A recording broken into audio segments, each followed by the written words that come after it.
อไปอาจไม่แน่นอนว่าตรงทฤษฎีของคนเชื่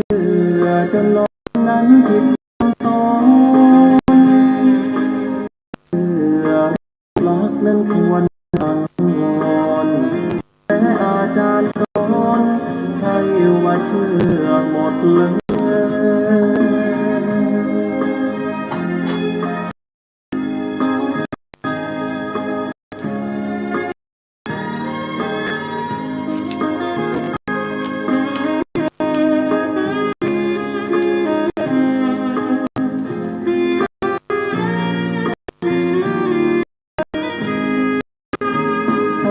ลามาสู่บทธรรมพระพุทธศาสตร์พระองค์วางว่าหมดจดไม่เป็นปนเปอาจมีโยเยเชื่ออาจไม่แน่ว่าตรงทฤษฎีของตนเชื่อจนล้นนั้นผิดคำสอนเชื่อรักนั้นควรสังวรแม้อาจจะร้อนใช่ว่าเชื่อหมดเลย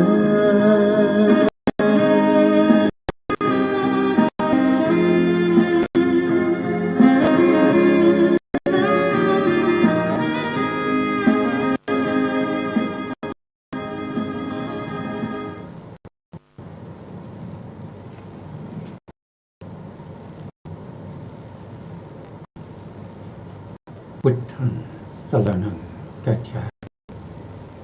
ธัมมังสรณังกัจฉามิสังฆังสรณังกัจฉามิกราบนมัสการพระมหาเถระพระสังฆาธิการพระเถระนุเถระสวัสดีท่านผู้ฟังผู้ชมทุกท่าน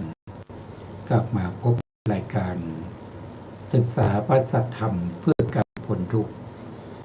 นี้เป็นครั้งที่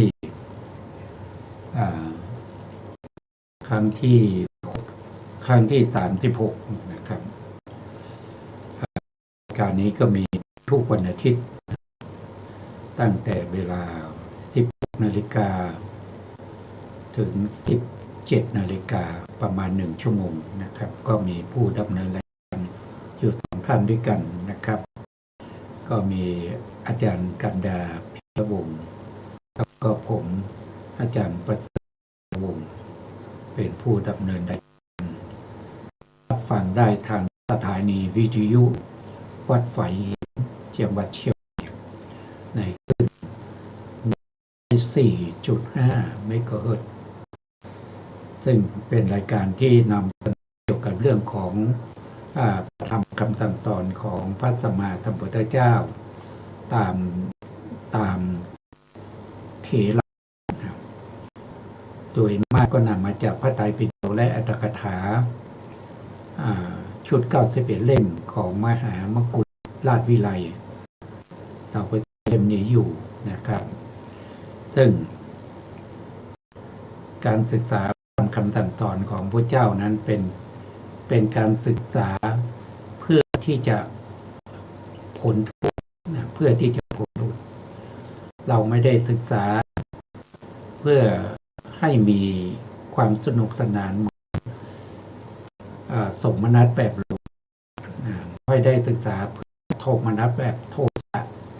ไม่ได้ศึกษาเพื่ออุเบกขาอย่างโมหะแต่เราศึกษาด้วยความเชื่อมั่นในพระธรรมคำสั่งสอนของพระเจ้าว่าเป็นคำสั่งสอนที่นำออกจากทุกข์ได้จริงแล้วก็เชื่อว่าเราผู้เป็นสาวกหรือเป็นบุคคลที่จะเดินทางไปสู่เป็นสาวกให้พ้นจากทุกข์ในที่สุดซึ่งเราศึกษากับเรื่องของมหาปาฐานสูตรอยู่ซึ่งนำมาจาก นำมาจากทีกายทีฆนิกายมหาวรรคในฆนิกายมหาวรรคในเล่มที่13ซึ่งเป็นสูตรที่รักษามาก็พูดเดือนหลายเดือนนะก็จะจบอีกประมาณครั้ง2 ครั้งก็จะจบซึ่งครั้งที่แล้วเนี่ยที่เราได้รับฟังอาจารย์กันท่านได้สาธยายให้ก็คือเพราะตอนที่พระองค์ได้ตรัสรู้ไปถึงพระพุทธเจ้าเมื่อ91 ที่แล้วนะครับพระเจ้าทรงพระนามว่าวิปัสสีสัมมาสัมพุทธเจ้าได้ตรัสรู้แล้วแล้วก็ได้ให้แก่พวกที่เป็นอุปถากในสมัยที่พระพุทธเจ้ายังเป็นพระโพธิสัตว์อยู่นะครับก็มาเฝ้านะแล้วพระองค์ก็ได้แสดงอนุบุพิกานะครับจะแสดงเรื่องของทานนะครับเรื่องของทานเรื่องของศีลเรื่องของสักขาก็คือแสดงเรื่องของการติดอยู่ในเรื่องของการสุขนะการสุขแล้วก็ติดอยู่ในเรื่องของการมาสุขนี้ก็เป็นความสุขที่มีแต่เป็นความสุขที่เล็กน้อยนะเป็นความสุขที่ไม่ยั่งยืนมันไม่คุ้มกับการที่เราต้องเสียเวลาในการแสวงหากรรมแล้วพระองค์ให้เรารักษาศีลนะให้ทานด้วยนะให้ทานแล้วก็เรียกว่าทานกถานะครับพูดถึงเรื่องของทานทั้งหลายแล้วก็พูดถึงในเรื่องของศีลนะเรื่องของศีล5ศีล8นะหรือศีลฆราวาสทั้งหลายแล้วก็พูดถึงในเรื่องของภพภูมิที่เป็นเทวดานะครับเป็นสักกถานะครับได้ตรัสว่าการที่จะได้ไปเกิดมันก็ไม่เที่ยงนะมันก็ไม่เที่ยงมันอยู่ได้ชั่วระยะเวลาไม่นานนักนะถึงเรามีมนุษย์เราปัจจุบันก็มีอายุเฉลี่ยที่75 ปีถือว่าเป็นอายุที่น้อยถ้าไปเทียบกับความเป็นเทวดาก็มีเป็น36 ล้านปีอย่างเนี้ยนะครับอย่างน้อยก็36 ปีนะชั้นจตุมาราชเนี่ยนะครับแต่ความสุขเหล่านั้นมันก็ไม่เที่ยงนะครับมันไม่เที่ยงแล้วมันก็ต้องตายจากความเทวดาแล้วก็มาเกิดที่ไหนถ้าไม่ก็ไปโดยมากก็จะไปเกิดในอบายภูมิไปเกิดในอบายภูมิมีน้อยเท่านั้นที่จะได้กลับมาเกิดเป็นมนุษย์อันนี้ก็เป็นความจะต้องเผชิญหน้าของทุกบุคคลนะครับที่ต้องไปเรายังไม่ได้เป็นโสดาหรือเป็นพระอริยบุคคลเบื้องต่ำนะครับตั้งแต่โสดาบันขึ้นไปเนี่ยไปเกิดในอบายแน่นอนนะครับไม่มีบุคคลไหนที่ไปเกิดในอบายนะอย่างเช่นผู้ที่มีบุญรองมาจากพระอริยบุคคลนั่นก็คือได้แก่พระเจ้าจักรพรรดินะพระเจ้าจักรพรรดินี้นะครับยิ่งใหญ่แค่ไหนนะครับเป็นเจ้าแห่งมนุษย์ทั้ง4 ทวีปเป็นเจ้าเทวดา2 ชั้นก็คือชั้นจตุมาราชแล้วก็ดาวดึงส์ก็ยังต้องตาย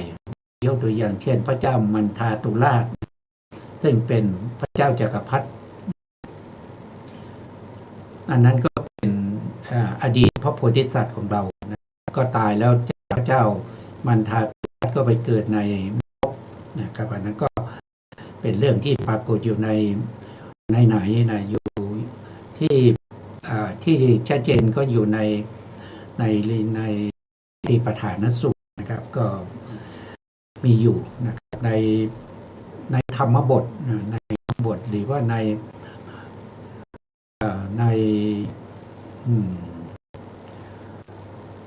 ธรรมบทก็มีนะครับก็ลองไปหาเสิร์ชหาดูนะครับมีแสดงไว้นะส่วนวันนี้เราก็จะศึกษาจากครั้งที่แล้วนะครับโดยอาจารย์ท่านก็พร้อมในรายการนะครับพร้อมที่จะสาธยายให้พวกเราได้รับฟังกันต่อไปเหมือนเช่นเคยนะครับอาจารย์พร้อมแล้วนะครับก็ขอเรียนเชิญอาจารย์นะครับท่านผู้ฟังแล้วก็ใหญ่ต่อไปเลยนะครับเชิญครับกราบนมัสการพระคุณเจ้าพระเถระและสวัสดีท่านที่รับฟังชมอยู่ทางบ้านนะคะคราวที่แล้วบทว่าปริวิตโกอุทธปาธิความปริวิตกเกิดขึ้นเมื่อล่วง7 ปี7 เดือน7 วันจากการตรัสรู้ได้ยินว่าพระผู้มีพระภาคเจ้าทรงกระทำการสงเคราะห์พระชนกอยู่แล้วแม้พระราชาก็ทรงดำริว่าโอรสคนโตของเราออกบวชเป็นพระพุทธเจ้าแล้วโอรสคนที่สองของเราบวชเป็นอัครสาวกปุโรหิตเป็นสาวกรูปที่สองอันหนึ่งภิกษุทั้งหลายที่เหลือเราแม้ในเวลาเป็นคฤหัสถ์ก็ได้แวดล้อมโอรสของเราเที่ยวไปภิกษุเหล่านั้นเมื่อก่อนเป็นภาระของเราแม้เดี๋ยวนี้ก็ยังคงเป็นภาระของเราอยู่นั่นเองเราจะบำรุงภิกษุเหล่านั้นด้วยปัจจัยสี่เราจะไม่ให้โอกาสแก่ผู้อื่นดังนี้พระราชารับสั่งให้สร้างกำแพงทำด้วยไม้ตะเคียนทั้งสองข้างตั้งแต่ซุ้มประตูวิหารจนถึงพระทวารเมืองราชคฤห์ปูด้วยเสื่อลำแพนมุงด้วยผ้าและปกปิดในเบื้องบนทรงให้ทำเพดานมีพวงดอกไม้หลายชนิดประมาณเท่าลำตาลห้อยย้อยลงมาวิจิตรด้วยดวงทองข้างล่างพื้นลาดด้วยเครื่องลาดอันสวยงามสั่งให้จัดดอกไม้ในลำดับกลิ่นและกลิ่นในลำดับดอกจนเต็มหม้อน้ำในสวนดอกไม้ในข้างทั้งสองภายในเพื่อให้อยู่ในทางเดียวกันทั้งสิ้นแล้วรับสั่งให้กราบทูลเวลาแด่พระผู้มีพระภาคเจ้าพระผู้มีพระภาคเจ้าแวดล้อมด้วยหมู่ภิกษุเสด็จไปเมืองราชคฤห์ภายในม่านนั้นเองเสวยพระอาหารเสร็จแล้วกลับพระวิหารใครอื่นย่อมไม่ได้แม้แต่เห็นก็การถวายภิกษุดีการทำการบูชาก็ดีการฟังธรรมก็ดีจะมีแต่ไหนเล่าชาวเมืองคิดกันว่าวันนี้เมื่อพระศาสดาทรงอุบัติขึ้นในโลกแล้วพวกเราไม่ได้แม้เพื่อเห็นตลอด7 ปี 7 เดือนและจะกล่าวไปใหญ่ถึงการถวายภิกษาการทำการบูชาการฟังธรรมพระราชาทรงรักใคร่หวงแหนว่าพระพุทธเจ้าของเราผู้เดียวพระธรรมของเราผู้เดียวพระสงฆ์ของเราผู้เดียวแล้วทรงบำรุงเพียงองค์เดียวพระศาสดาเมื่อทรงอุบัติได้อุบัติเพื่อประโยชน์เพื่อเกื้อกูลแก่โลกพร้อมเทวโลกจริงอยู่ของพระราชาไม่พึงร้อนของคนเราอื่นเช่นกับกอขาบเพราะฉะนั้นพวกเราทูลพระราชาหากพระราชาไม่ทรงให้พระศาสดาแก่พวกเราก็ดีละหากไม่ให้พวกเราแม้ต้องรบกับพระราชาก็จะพาสงฆ์ไปแล้วทำมีทานเป็นต้น แต่ชาวเมืองผู้คงไม่อาจทำอย่างนั้น พวกเราจะยึดถือบุรุษผู้เจริญคนหนึ่งดังนี้ ชาวเมืองเหล่านั้นเข้าไปหาเสนาบดี บอกความนั้นแก่เสนาบดีแล้วกล่าวว่า นายฝ่ายของพวกเรายังมีอยู่หรือจะมีพระราชา เสนาบดีนั้นกล่าวว่า เราเป็นฝ่ายของพวกท่าน ก็แต่ว่าวันแรกให้เราก่อนภายหลัง จึงถึงวาระของพวกท่าน พวกชาวเมืองเหล่านั้นรับคำเสนาบดีนั้นเข้าไปเฝ้าพระราชาทูลว่าข้าแต่พระองค์ ชาวเมืองเขาพากันโกรธพระองค์พระราชาตรัสถามว่าโกรธเรื่องอะไรแล้วเล่าพ่อกราบทูลว่าในว่าพระองค์เท่านั้นทรงบำรุงพระพุทธศาสนาพวกข้าพระพุทธเจ้าไม่ได้เลยหากว่าชาวเมืองในบัดนี้บ้างพวกเขาก็จะไม่โกรธถ้าไม่ได้พวกเขาประสงค์จะรบกับพระองค์พระเจ้าค่ะตรัสว่านี่แน่เราจะรบเราจะไม่ให้หมู่สงฆ์ทูลว่าข้าแต่พระองค์ชาวเมืองเป็นทาสของพระองค์พวกข้าพระองค์จะรบกับพระองค์ตรัสว่าพวกเจ้าจับรบจับใครรบเจ้าเป็นเสนาบดีไม่ใช่หรือกราบทูลว่าข้าแต่พระองค์ข้าพระองค์เว้นชาวเมืองเสียแล้วไม่สามารถจะรบได้ค่ะแต่นั้นพระราชาทรงทราบว่าชาวเมืองมีกำลังมากแม้เสนาบดีก็เป็นฝ่ายพวกชาวเมืองเสร็จแล้วตรัสว่า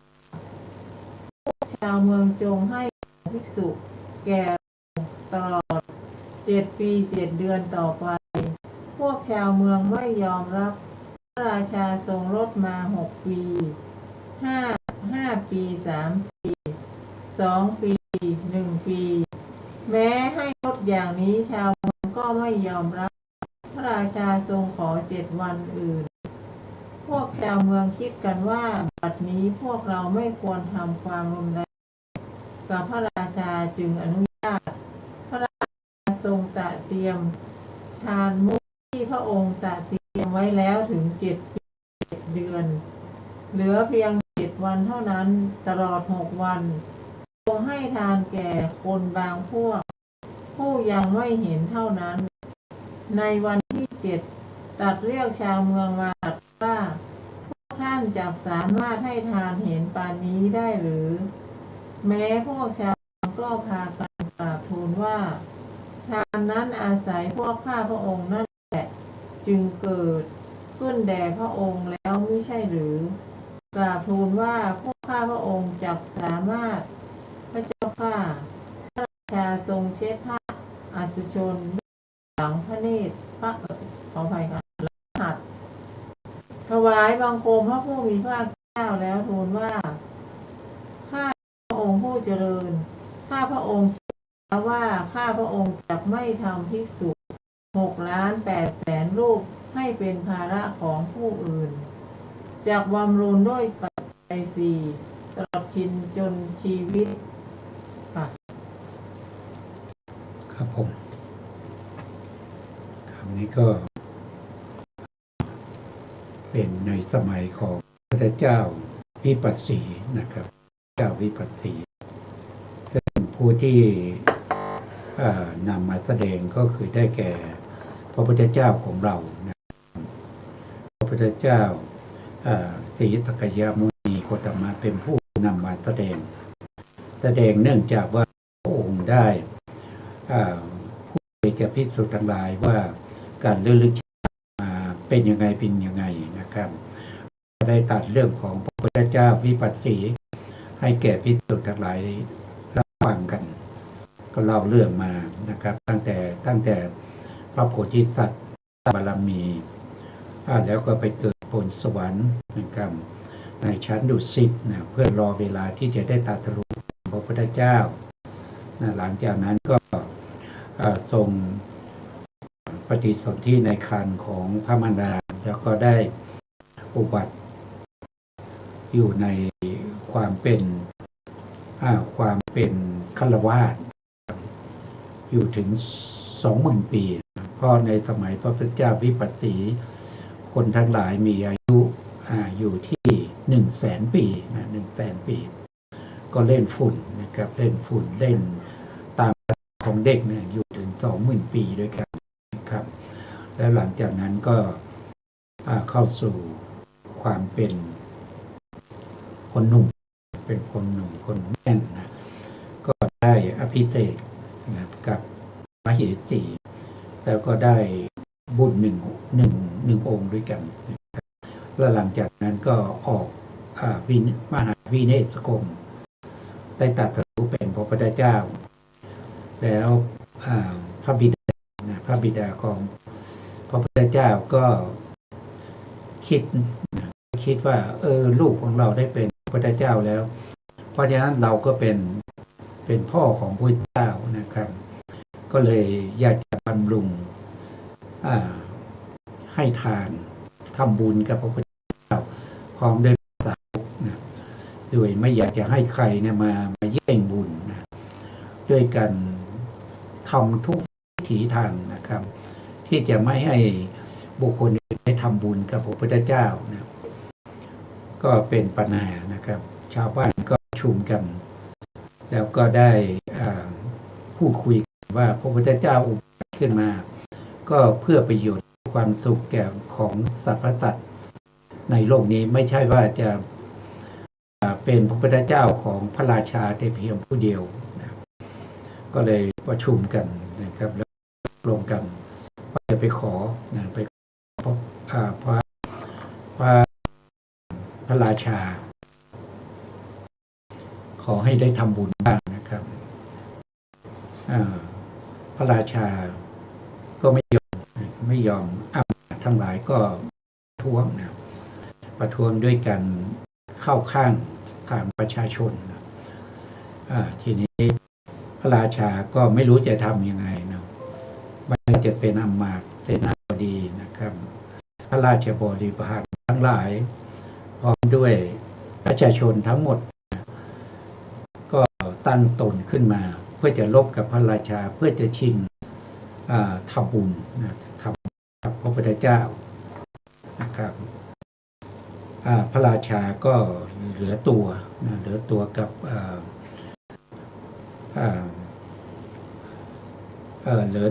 ับพวกบริวารไม่กี่คนนะครับก็เลยไม่อยากจะลบก็เลยจะให้นะแต่ขอว่าจะขอทำบุญสัก7 ปีก่อนได้ไหมชาวบ้านก็ไม่ยอมนะครับจนในที่สุดได้แค่7 วันแต่พระราชาก็พอวันที่7ก็เอาชาวบ้านมาดูทานของพระราชาว่าเลิศอย่างนั้นอย่างนี้นะแล้วถามพวกชาวบ้านว่าพวกเจ้าจะทำได้หรือนะพวกชาวบ้านก็บอกว่าโอ้ทำได้สบายมากนะแล้วก็จะได้ทำบุญกับพระพุทธเจ้านะครับโดยปกติแล้วพระพุทธเจ้าก็เกิดมาเพื่อประโยชน์สุขแก่สรรพสัตว์ทั้งหลายนะครับไม่ใช่คนใดคนหนึ่งแล้วถามว่าพระพุทธเจ้าวิปัสสีท่านไม่อึดอัดหรือว่าอะไรไม่เห็นบิดานะเห็นบิดาของตนทำตัวอย่างนั้นไม่รู้ถึงความไม่ชอบใจหรือเปล่านะครับก็บอกว่าไม่เป็นอย่างนั้นนะ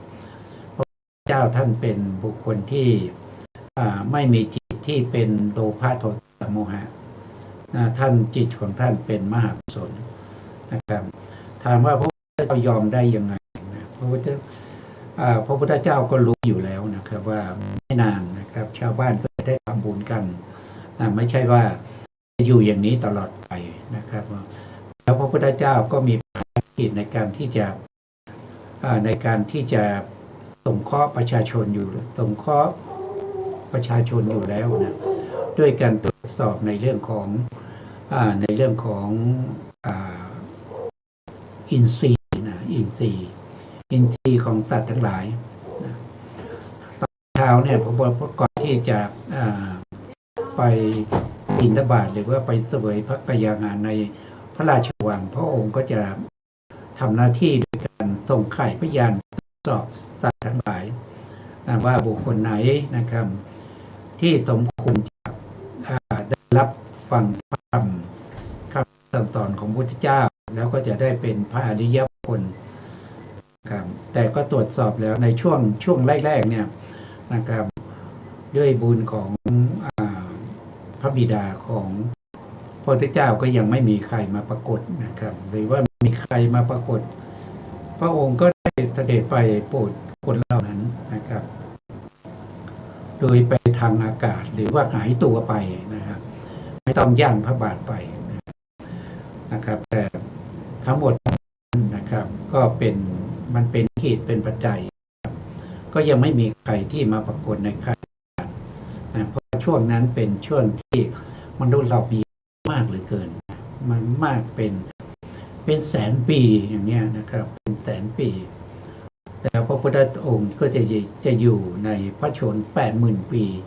นะก็จะเวลาในการที่จะสงเคราะห์ประชาชนได้มากนะครับได้มากเพราะฉะนั้นช่วงแรกๆอาจจะไม่มีนะครับเพราะว่าบุคคลที่สมควรจะตรัสรู้นั้นนะครับก็ไปพร้อมกันตั้งแต่ตอนที่พระองค์นะครับตรัสรู้ใหม่ๆนะก่อนที่พระราชาจะนะครับแม้กระทั่งน้องของน้องชายของพระเจ้าหรือลูกของพระราชานะองค์ที่สองเนี่ยก็ได้ไปบวชแล้วนะได้ไปบวชแล้วแล้วก็ลูกของอมาตย์ก็ได้ไปบวชแล้วก็มีอัครสาวกทั้งสองไม่ว่าจะเป็นอัครสาวกเบื้องขวานะครับก็ได้แก่อุตระกุมารนะครับซึ่งเป็นพญาติเป็นน้องก็เป็นอัครสาวกเบื้องขวานะครับส่วนบุตรของปุโรหิตปฏิสัตว์ก็ได้บวชแล้วได้เป็นอัครสาวกเบื้องซ้ายผู้มีฤทธิ์มากนะแล้วก็มีพวกที่เคยอุปถัมภ์ดูแลพระโพธิสัตว์ตอนเป็นเจ้าชายวิปัสสีก็ได้ออกมาบวชกันหมดแล้วนะเพราะฉะนั้นในช่วง7 ปี 7 เดือนนะครับในช่วงแรกๆนั้นนะครับก็ไม่มีใครที่มาปรากฏในไข่พยานของพระพุทธเจ้าก็เสด็จไป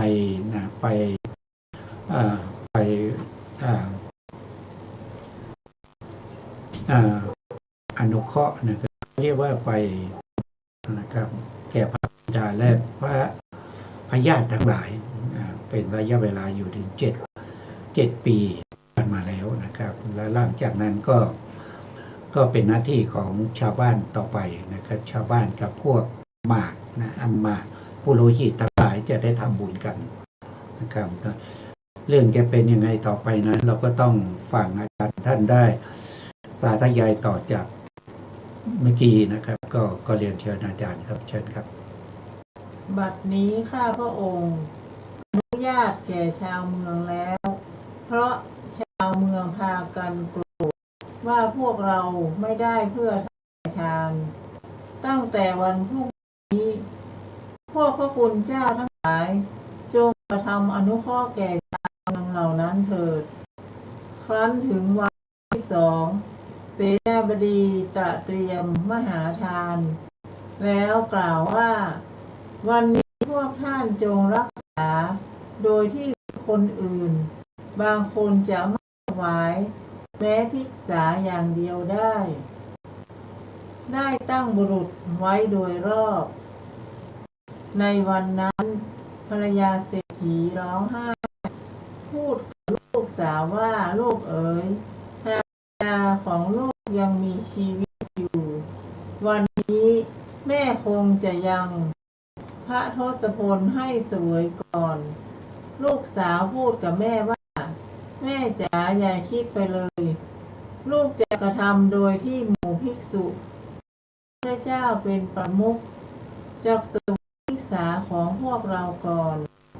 แต่นั้นในถาดทองคำมีค่าประมาณ100,000 เต็มไปด้วยข้าว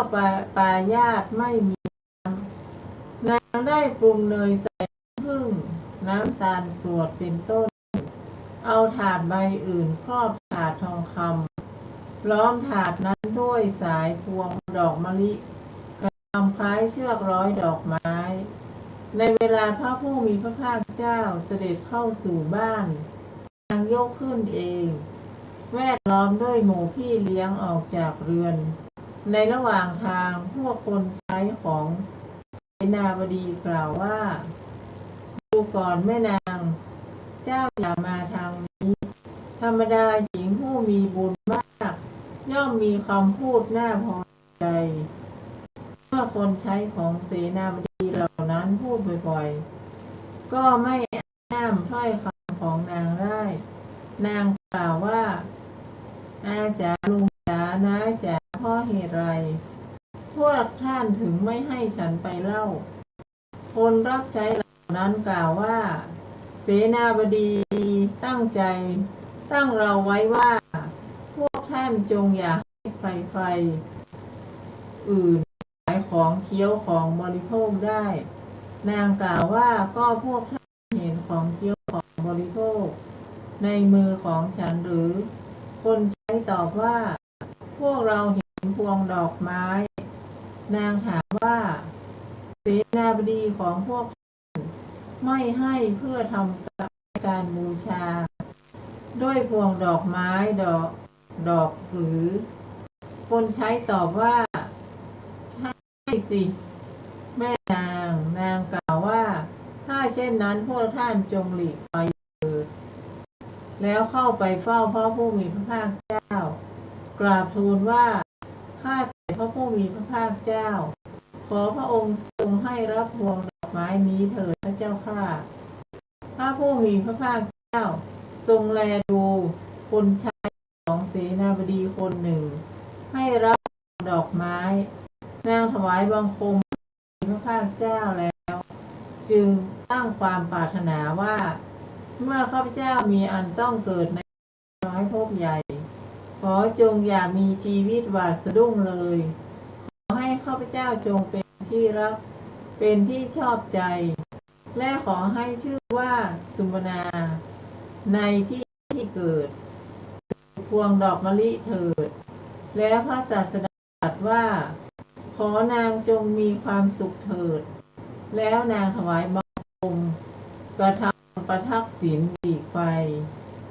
พระผู้มีพระภาคเจ้าเสด็จไปเรือนเสนาบดีประทับนั่งณอาสนะที่เขาปูไว้เสนาบดีถือข้าวยาคูเข้าไปถวายพระศาสดาทรงปิดบาตร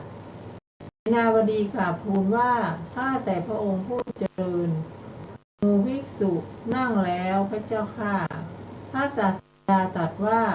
พวกเรามีบิณฑบาตอย่างหนึ่งซึ่งได้ในระหว่างเสนาบดีนำพวงดอกไม้ออกได้เห็นบิณฑบาตแล้วจุรุปถากกล่าวว่าตุคามกล่าวกับข้าพเจ้าว่านายดอกไม้ได้รวงเสียแล้วข้าวปายาตเพียงพอแก่ภิกษุทั้งหมดตั้งแต่พระผู้มีพระภาคเจ้าเป็นต้นแม้เสนาบดีก็ได้ถวายธรรมของตนพระศาสดาเสวยภัตตาหารเสร็จแล้วตรัสมงคลเสด็จกลับเสนาบดีถามว่าหญิงถวายบาทนั้นชื่ออะไรเป็นลูกสาวเศรษฐีจ้ะนายเสนาบดีคิดว่าหญิงนั้นมีปัญญาเมื่อหญิงนั้นเห็นปานนี้อยู่ในเรือนชื่อว่าสมบัติคือสวรรค์ของบุตรจะหาได้ไม่ยากจึงนำหิ่งนั้นมาตั้งไว้ในตำแหน่งที่ใหญ่ค่ะครับที่เราสังเกตได้อย่างหนึ่งครับคนในสมัยก่อนเนี่ยเขาจะแย่งกันทำบุญนะทำบุญไม่ว่าใครก็ตามนะครับอยากจะทำบุญกับพระพุทธเจ้าเป็นคนแรกนะแม้กระทั่งลูกเศรษฐีนะลูกเศรษฐีบิดาก็เสียไปแล้วนะเหลือแต่มารดากับลูกอยู่ ด้วยกันนะก็ยังใช้โอกาสนะใช้โอกาสสติปัญญาในการที่จะไปถวายอาหารนะพระทานอาหารแก่พระพุทธเจ้าด้วยวิธีต่างๆนะครับปกติแล้วท่านบอกว่านะครับเป็นคนมีบุญนะถ้าเป็นคนไม่มีบุญแม้แต่จะคิดจะถวายนะครับก็คงไม่คิดนะก็คงไม่คิดหรือคิดว่าเราจะไปถวายทำไมนะครับเราจะเสียอาหารดีเรากินเองดีกว่านะครับที่จะเอาไปถวายนะครับพวกนี้คือเขาไม่มีบุญมาก่อนเขาไม่มีวาสนานะครับเขาไม่รู้เพราะว่าเขาเป็นประเภทที่มิจฉาทิฏฐินะครับเป็นเหตุให้ไม่มีบุญนะอดีตก็ไม่มีบุญนะครับไม่มีบุญไม่รู้นะครับที่ทำให้เขาได้เกิดมาเป็นมนุษย์เมื่อเกิดมาสว่างนะครับแล้วก็ไม่คิดทำบุญนะครับแล้วจะไปไหนก็ไปมืดนะก็จะไปมืดอีกมาสว่างแล้วก็จะต้องไปมืดไปที่ไหนล่ะก็ไปในอบายนะครับในอบายเป็นหลุมใหญ่เป็นภัยใหญ่นะเป็นความมืดที่ยิ่งเป็นความทุกข์ของผู้เวียนว่ายตายเกิดนะครับไม่ว่าจะเกิดตรงไหนนะครับในอบายสี่เนี่ยถ้าว่าโดยนรกก็มีขุมนรกใหญ่ๆ8ขุมนะครับแล้วก็ขุมบริวารอีก200กว่านะครับถ้าไปเกิดเป็นอสุรกายก็มีมากมายนะครับมีหลายอย่างอสุรกายมีบุญก็มีนะครับก็เป็นเขาเรียกว่าเทวะอสูรก็คืออสูรที่เป็นเทวดาในชั้นปกติแล้วท่านจะอยู่ในชั้นดาวดึงส์นะครับแต่เมื่อมีเทวดาที่เกิดภายหลังนะครับมีรูปร่างสวยงามก็กำจัดเทวดาประเภทที่มีหน้าตาอัปลักษณ์ดูไม่ด้วยการหม่อมสุราแล้วก็โยนลงมาจากภูเขาสิเนรุปัจจุบันนี้ก็อยู่ใต้ภูเขาสิเนรุนะครับก็อยู่เขาเรียกว่าเป็นบริเวณเป็นถ้ำเป็นอะไรมีหินเขาเรียกว่าหินสามเศร้านะครับอยู่ใต้ภูเขาสิเนรุพวกนี้เป็นอสูรแต่เป็นอสูรที่เรียกว่าเป็นเทวะอสูรแล้วก็ยังมีอสูรที่เป็นเปรตเขาเรียกว่าอสูรเปรตเนี่ยนะครับเปตาอสูรเนี่ยนะครับแล้วก็มีพวกที่เป็นนรกด้วยนะครับอสูรเนี่ยมีทั้งที่นรกด้วยเรียกว่าลิยะอสูรนะครับก็มีด้วยกัน3ประเภทจะไปเกิดที่ไหนมันก็ทุกข์เหมือนกันนะครับแต่ถ้าไปเกิดในอบายมันก็จะทุกข์มากกว่านะครับทุกข์มากกว่าเพราะว่ามันจะในนรกเนี่ยเขาบอกว่าไม่มีความสุขเลยนะครับแม้แต่ลมหายใจเนี่ยที่จะเอาความสุขนี่ไม่มีเลยทุกข์ทรมานอยู่ตลอดเวลาไม่มีแม้กระทั่งเวลาที่จะหยุดกินอาหารนะครับเพราะนั้นสัตว์นรกเนี่ยจะไม่กินอาหารจะอยู่ได้ด้วยผลของกรรมนะผลของกรรมทรมานจนกว่ากรรมจะหมดนะกรรมนั้นหมดก็จะมาเกิดในขุมนรกที่เบานะมีขุมนรกเนี่ยมันมีขุมนรกที่หนักๆก็คือมหานรกหนักที่สุดก็คือมหาเวจีนะมหาเวจีนรกเนี่ยเป็นขุมที่ต่ำที่สุดนะครับก็จะเมื่อพ้นจากนรกที่ทรมานมากก็ขึ้นมาเรื่อยๆนะครับจนถึงนรกประเภทที่เป็นเขาเรียกว่าอุสนรกนะครับก็ยังทุกข์อยู่เบากว่ามหานรกแล้วต่อจากนั้นก็มาเป็นเปรตเป็นบางครั้งก็เป็นอสุรกายบางก็มาเป็นเดรัจฉานนะครับมาเป็นเดรัจฉานก็มากมายนะครับเดรัจฉานเฉพาะมดนี่ก็มันก็มีหลายพันนะครับจะดำมดแดงนะมดก็มีเยอะแยะไปหมดนะครับหรือว่านกก็มีเยอะแยะนะสุนัขก็มีหลายพันนะครับจะพ้นจากความเป็นเดรัจฉานบางทีเดรัจฉานแล้วก็กลับไปนะเพราะว่าเดรัจฉานนี่เขาไม่มีบุญนะครับ มีที่จะแย่งชิงนะครับแย่งชิงอาหารกันนะครับเมื่อมีอาหารก็จะแย่งกัดกันจะจิกกันในอาหารไม่มีใครที่จะเผื่อแผ่ต่อใครเลยนะครับ เอาตัวเองอิ่มแล้วยังหวงอีกนะครับยังจะให้สัตว์อื่นอีกนะครับนอนเฝ้าอยู่นั้นนะครับแม้แต่สมัยที่เป็นมนุษย์นะสมัยที่เป็นมนุษย์เนี่ยบางคนก็เป็นศาสดานะครับเป็นศาสดาของสาวกก็มีสาวกก็เอาอาหารไปถวายศาสดาแต่เมื่อตายแล้วศาสดาก็ไปเกิดเป็นเนื้อนะแล้วสาวกก็ไปเกิดเป็นเสือนะทีนี้เสือกับเนื้อพบกันนะเสือก็ไม่ได้คิดว่าอันนี้เคยเป็นศาสดาของเรานะครับจะกินอย่างเดียวนะมันก็เลยวนเวียนอยู่อย่างนั้นนะไม่รู้จะจบสิ้นนะมาเกิดเป็นมนุษย์แล้วนะคนที่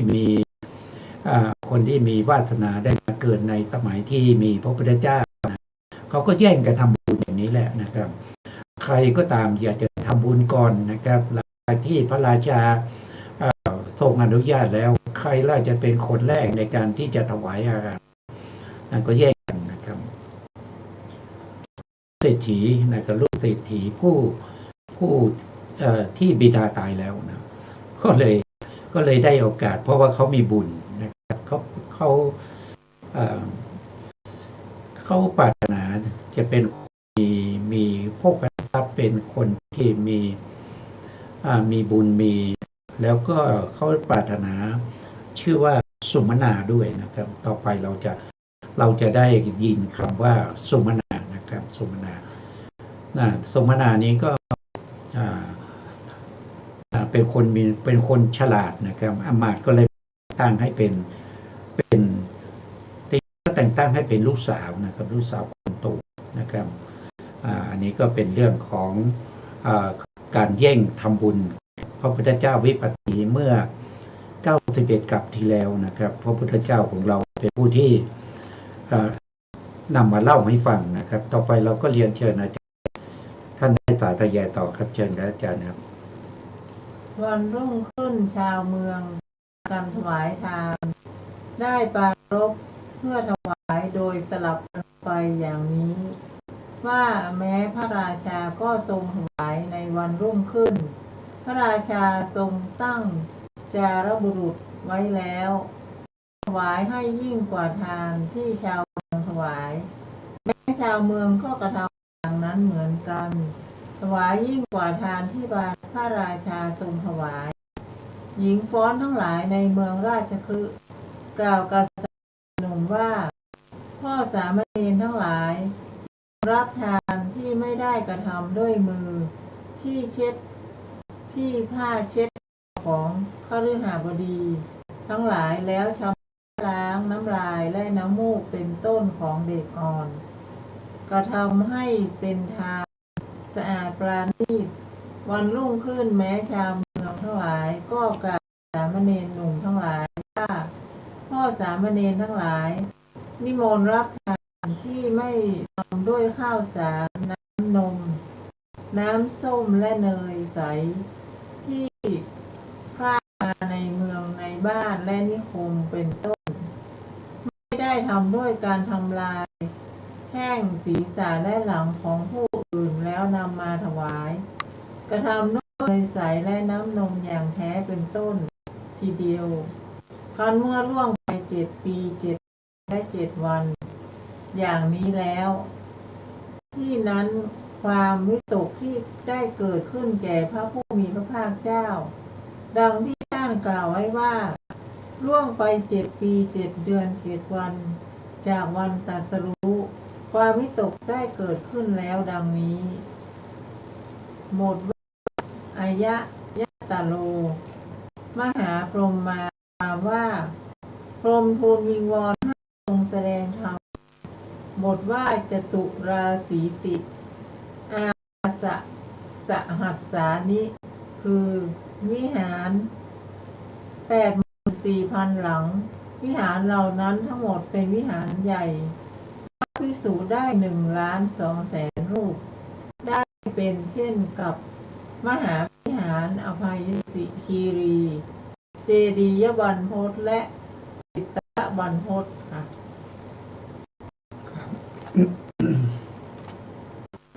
่ะ ในการทำบุญของชาวเมืองนะครับ ก็ผัดกันทำบุญนะครับก็ทำบุญอยู่อย่างนั้นถึง7 ปี7 เดือน7 วันนะครับแล้วหลังจากนั้นนะครับพระพุทธองค์ก็มีปริวิตกหลังจากที่ได้ตรัสรู้นะครับก็จะแสดงธรรมนะครับจะแสดงธรรมด้วยการที่ผมมาอาราธนาวิงวอนให้แสดงธรรมนะครับท่านบอกว่าแต่จริงๆในเรื่องนี้ก็องค์จะแสดงธรรมอยู่แล้วนะอันนี้เป็นเรื่องที่พูดเสริมในหลังนะครับในสมัยที่พระองค์ได้ตรัสรู้ใหม่ๆกับอย่างที่เราได้ฟังเลยว่าตอนที่พระองค์ทรงเสวยวิมุตติสุขอยู่ถึง7 สัปดาห์49 วันนั้นนะพระองค์ก็ได้รับอาราธนาจากพระองค์ว่าจะแสดงธรรมนะครับก็เลยแสดงธรรมให้แก่ชายนะครับเพราะว่าเห็นว่าชายที่เป็นที่ชื่อว่าอุตระกับลูกของที่ชื่อว่าติสานั้นเป็นผู้ที่ได้มีบุญบารมีที่สร้างมาก่อนนะครับก็ท่านก็แสดงไปในธรรมเป็นครั้งแรกตรงนั้นนะครับแสดงที่ไหนล่ะก็แสดงที่ป่าอิสิปตนะมฤคทายวันใกล้กรุงพาราสีนะครับแสดงทำอะไรก็แสดงธรรมจักรนะธรรมจักรกับป่าวัฒนนะครับให้แก่บุคคลเหล่านั้นฟังไปแล้วก็ได้ตัดพวกนั้นก็ได้ตามพระพุทธองค์นะครับแล้วก็มีบริวารมาอีกนะครับก็ได้แสดงธรรมไปแล้ว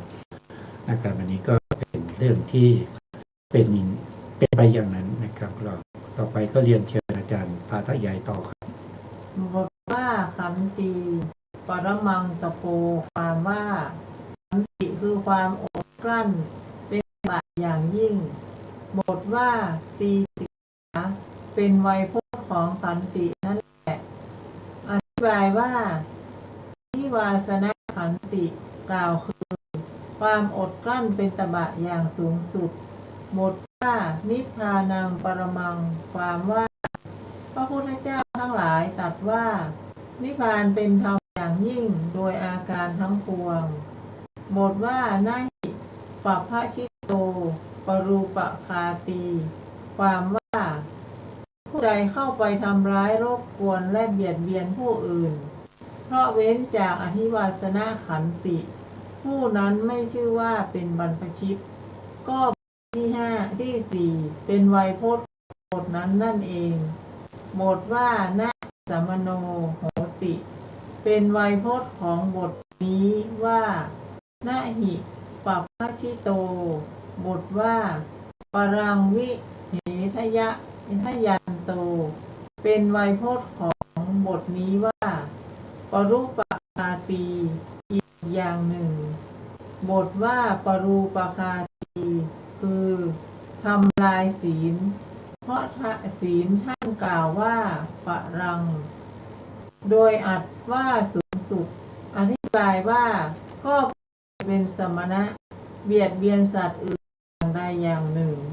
ชื่อว่าเข้าไปทำร้ายผู้อื่นคือทำศีลของตนให้พินาศผู้นั้นไม่ชื่อว่าเป็นบรรพชิตอีกอย่างหนึ่งผู้ใดเข้าไปทำร้ายผู้อื่นเพราะไม่มีอธิวาสนะขันติฆ่าสัตว์อื่นโดยที่สุดแม้เหลือบและยุงผู้นั้นชื่อว่าไม่ชื่อว่าเป็นบรรพชิตเพราะเหตุไรเพราะยังเว้นมนทินไม่ได้ดังที่ท่านกล่าวไว้ว่าเพราะเว้นมนทินของตนได้ฉะนั้นท่านจึงกล่าวว่าบรรพชิตดังนี้คือลักษณะของบรรพชิต ผู้ใดไม่ทำร้ายไม่ฆ่าแต่เบียดเบียนด้วยอาชญาเป็นต้นผู้นั้นยังเบียดเบียนผู้อื่นอยู่ไม่ชื่อว่าสมณะเพราะเหตุไรเพราะไม่สงบจากการเบียดเบียนดังที่ท่านกล่าวว่าผู้ที่เรียกว่าสมณะเพราะบาปสงบดังนี้คือลักษณะของสมณะค่ะ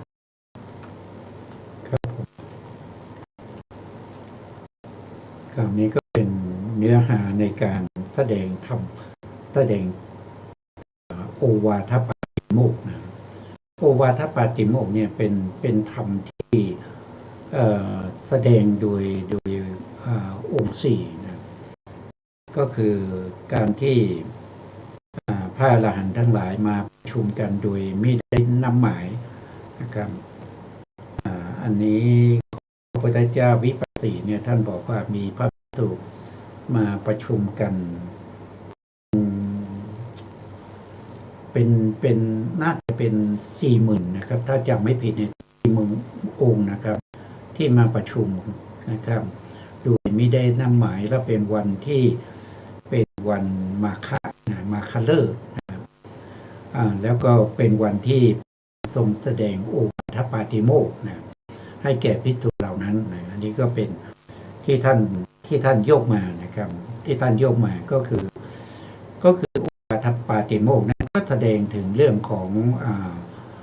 ไตรสิกขานะครับสัพพปาปัสสะอาการนังนั่นก็คือเกี่ยวกับเรื่องของศีลกับเรื่องของศีลนะครับว่าพระภิกษุทั้งหลายเนี่ยจะต้องมีศีลที่บริสุทธิ์นะเป็นศีลที่ไม่โทษนะเป็นศีลที่พระภิกษุทั้งหลายต้องรักษานะครับแต่ในสมัยของพระพุทธเจ้าวิปัสสีเนี่ยพระองค์ก็ไม่ได้บัญญัติในเรื่องของสิกขาบทมากมายนะครับเพราะว่าพระพุทธองค์ที่จะบัญญัติในเรื่องของสิกขาบทเนี่ยพระองค์ต้องรอให้พระภิกษุนะครับมีความประพฤติที่ไม่เรียบร้อยนะพระองค์ก็บัญญัตินะไม่ใช่บัญญัติศีลเอาไว้ก่อนนะแต่เพราะนั้นพระองค์จึงแสดงย่อๆในสมัยนั้นนะเพราะว่าอะไรก็เพราะว่าพระภิกษุเหล่านั้นเป็นพระอรหันต์กันนะครับก็ไม่มีใครที่จะทำผิดไม่มีใครที่จะทำนอกลู่นอกทางของความเป็นบรรพชิตอันนี้ก็พระองค์ก็แสดงธรรมก็คือได้แก่แสดงไตรสิกขาแสดงเรื่องของศีลนะครับเรื่องของสมาธิแล้วก็เรื่องของวิปัสสนาเนี่ยมรรคผลนิพพานอะไรพวกนี้แล้วก็สิ่งที่สำคัญในการที่จะมาทำให้ไตรสิกขาบริบูรณ์นั่นคือความอดทนต่ออะไรต่อความเย็นความร้อนนะความเย็นความร้อนหมายความว่ายังไงก็คือหมายความว่าในขณะที่เราเจริญธรรมเป็นไปด้วยดีนะธรรมก็เจริญยิ่งขึ้นนะครับแต่ถ้าอยู่ในสถานที่ไหนนะพระองค์แสดงสถานที่นั้นเนี่ยสัพพยะแก่ภิกษุนั้นโดยการ